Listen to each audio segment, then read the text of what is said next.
Dito tayo guys sa Pinagtagpo House Canteen with lutong bahay.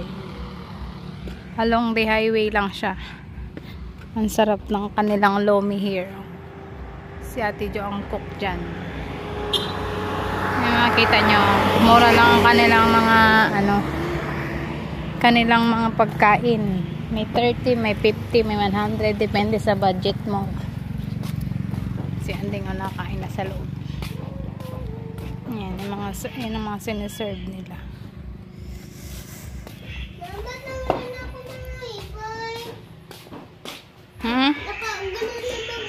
Tawag tayo sa loob. Si Ate Jo nagpre-prepare. Inulit ko ulit. Na-copyright kaya ako.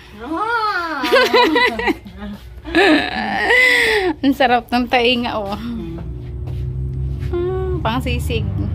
Naka-vlog siya eh. Wampa.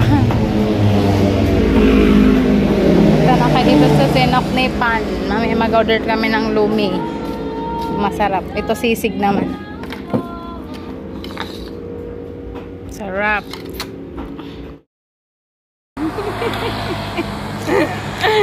Sinoknipan. Oh no.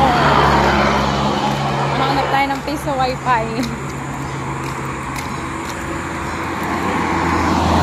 May bagong lumihan dito guys. Wala man atang piso wifi.